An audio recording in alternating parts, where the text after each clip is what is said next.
I suppose the challenge with it, working on any of these Marvel films, is coming up with a specific contained story and still having it fit into the Marvel universe at large. When we started formulating what the story was going to be for Ant-Man and the Wasp, we realized we're really making a sequel to two movies, to Ant-Man and also to Captain America Civil War, because we couldn't ignore what had happened to Scott Lang in Civil War. So it really gave us a natural starting point for this movie. Certain events have happened since the very first Ant-Man until the second one that we're doing now, Civil War being one of them. And so we had to address things that happened to my character in the interim, and then imagine what might have happened to other characters like Hope and Hank during that time as well. Where we pick up with the second film, they were doing the kissy thing for a little while, and they were in a committed relationship. They loved each other. And then Scott ran off to Germany and had a costume party on a tarmac and decided that he didn't care if that affected our lives or if that ruined our life. And as a result, got himself arrested. And since that point, we have no longer been an item. Change of plans. I think one of the things that I like in sequels in general is when you pick up the characters from the first movie not at the exact point you left off in the first movie. Hank and Hope's relationship is really different in this movie than it was in the first movie. There was a lot of conflict between the two of them in the first movie. In this movie, they've resolved those issues, and she's a fully formed hero. And Hank and Hope are working incredibly well together. I think he's very proud of the fact that she's taken on the mantle of Wasp. And they're also partners in this scientific endeavor, which is to build this quantum tunnel with the hopes of maybe bringing her mother back. My character, many years ago, got stuck in the quantum realm, and Hope and Hank set out to find her. I think they've never given up hope that she's still alive.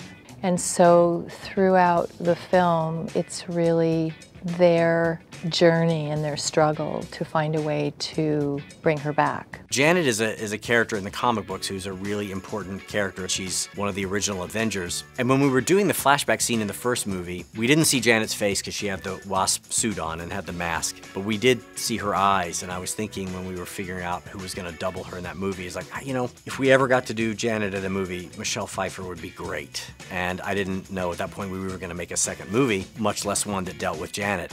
But we did, and we went out to Michelle Pfeiffer, and I met with her and sort of walked her through the story, and I loved the idea of her being in this universe. I'm playing a superhero. I think it's incredible, and I think the message that it sends to women of all ages and all demographics that, you know, we are still kicking ass, and that we're strong, and we're independent, and we're fierce and capable.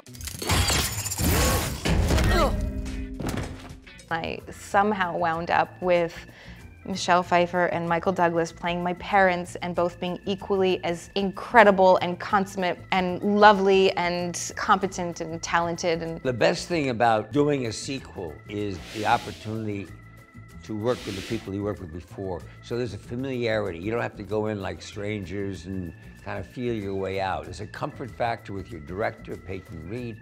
You know him. He's not walking on eggshells about this actor, about me, or, you know, been around forever and all that. Same feeling with Paul and Evangeline now, who's the title is the Ant-Man and the Wasp, and she's getting a chance to really show her work. It was exciting to have the chance to go back to this character and play her in a new space, in a space that was not so guarded and jaded and cold, but was warmer and more at ease in her own skin. It was a pleasure doing business with you, Sonny.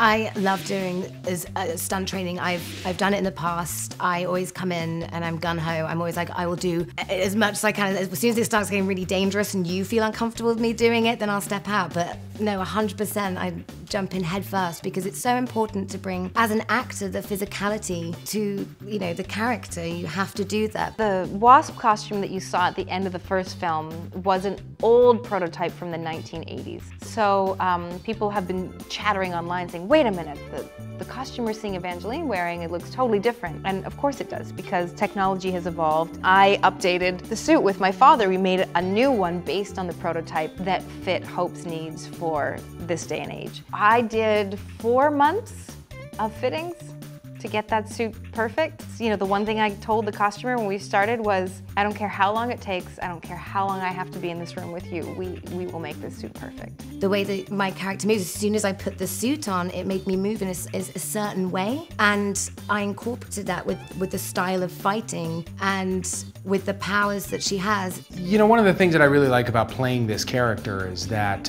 he is thrown into these extraordinary circumstances. I mean, truly. Shrinking and flying around on ants and entering quantum realms and life-threatening stuff. And yet, one thing that we've always tried to sustain, when I say we, I mean me, because I speak of myself in plurals, is this way of dealing with everything with a little bit of a sense of humor and not giving into the threat, but kind of a carefree attitude about it. And that's fun to do.